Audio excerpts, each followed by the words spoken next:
Hello friends, ഇന്ന് നമ്മൾ തയ്യാറാക്കാൻ പോകുന്നത് കണവ തോരനാണ്. മലക്കറിയൊക്കെ നമ്മൾ തോരൻ വെക്കാറുണ്ട്, എന്നാൽ നമ്മൾ കണവ തോരൻ വെക്കുമ്പോൾ ഒരു വ്യത്യസ്ത രീതിയിലാണ് കണവ തോരൻ വെക്കുന്നത്. അപ്പോൾ നമുക്ക് വീഡിയോയിലേക്ക് പോയാൽ ഞാനൊരു 3/4 കിലോ കണവ ഇവിടെ എടുത്തിട്ടുണ്ട് തോരൻ വെക്കാൻ. ഇതിന്റെ തൊലിയെല്ലാം കളഞ്ഞ് കഴുകി വൃത്തിയാക്കി നമുക്ക് ഇതുപോലൊന്ന് കട്ട് ചെയ്ത് കണവായും കൊഞ്ചുമൊക്കെ നമ്മൾ തോരൻ വെക്കാനോ കറി വെക്കാനോ ഒക്കെ എടുക്കുമ്പോൾ നമ്മൾ ഇച്ചിരി ചുവന്നുള്ളി കൂടുതൽ ഇടുന്നത്. കണവായും കൊഞ്ചൊക്കെ നല്ല ടേസ്റ്റ് കൂടുതലാണെങ്കിലും ഇത് ചൂടാണ്, അപ്പം ചുവന്നുള്ളി ഇടുമ്പം അത് പരിഹരിക്കാൻ പറ്റും. തണുപ്പല്ലേ ചുമന്നുള്ളി.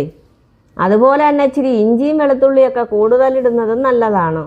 ഒരു 3/4 കിലോ കണവയ്ക്ക് ഞാനൊരു 1/4 കിലോ ചുവന്നുള്ളി എടുത്തിട്ടുണ്ട്. അത് നമുക്ക് ഇതിലേക്ക് ഇട്ട് കൊടുക്കാം. 15 അല്ലി വെളുത്തുള്ളി ഇട്ടിട്ടുണ്ട്, അതും ഇതിലേക്ക് ഇട്ട് കൊടുക്കാം. തന്നെ ഞാൻ കുറച്ച് ഇഞ്ചി ഇട്ട് കൊടുത്ത് നമുക്കൊന്ന് വേവിക്കാൻ വയ്ക്കാം. വെള്ളമൊന്നും ഒഴിച്ചു കൊടുക്കണ്ട, തനിയെ വെള്ളം ഊറി വന്നു. തീ കുറച്ചിട്ട് വേവിച്ചാൽ മതി.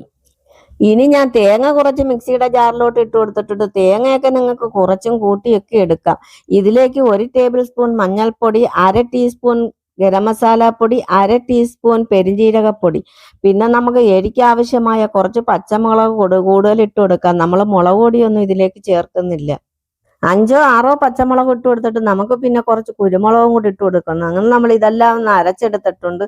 ഇനി നമ്മൾ കുറച്ച് കറിവേപ്പില ഇതിനകത്തോട്ടൊന്ന് ഇട്ട് ക്രഷ് ചെയ്ത് നമ്മൾ കണവ തോരന്റെ അരപ്പൊക്കെ റെഡിയായി വന്നിട്ടുണ്ട്. ഇനി നമുക്ക് കണവ വെന്തോന്നൊന്ന് നോക്കാം.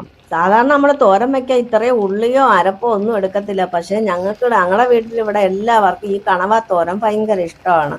അപ്പൊ അവർക്ക് കറിയേക്കാളും ഇഷ്ടം ഇതാണ്. മീൻ കറിയൊക്കെ വെച്ച് കൊടുത്താൽ അവർ അതങ്ങ് മാറ്റി വെച്ചിട്ട് ഇത് കഴിക്കത്തേ ഉള്ളൂ. അത് കാരണം ഞാൻ ഇച്ചിരി അരപ്പൊക്കെ കൂട്ടിയെടുക്കുന്നത്.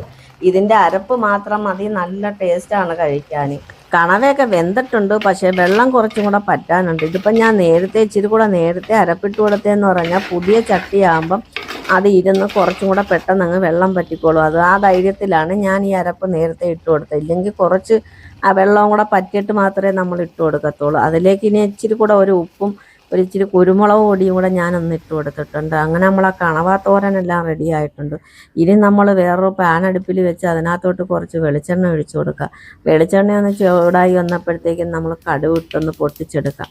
കടുക് ഒന്നിട്ട് പൊട്ടിച്ച് വന്നപ്പോഴത്തേക്കും ഞാനൊരു സവാള അരിഞ്ഞിവിടെ വെച്ചിട്ടുണ്ട്. അത് നമുക്കിതിലേക്ക് ഒന്ന് ഇട്ട് കൊടുത്തൊന്ന് ഇളക്കി. ഇനി നമുക്കിതിലേക്ക് 2 വറ്റൽമുളകും കൂടി ഇട്ട് കൊടുക്കാം. ഇനി നമുക്കിതിലേക്ക് 2 തണ്ട് കറിവേപ്പില ഇട്ട് കൊടുക്കുക. കറിവേപ്പിലയൊക്കെ ഞാനൊന്ന് അരിഞ്ഞെടുത്തിട്ടുണ്ട്. ഇല്ലെങ്കിൽ നമ്മൾ പാത്രം കഴുകുമ്പോൾ കഴിച്ചെത്തിയിട്ട് പാത്രം കഴുകുമ്പോഴെല്ലാം വാഷ് ബേസിനായിരിക്കും. അതിന് നമ്മൾ കൈയിട്ട് നുള്ളിപ്പറക്കി എടുത്ത് കളയേണ്ടി വരും.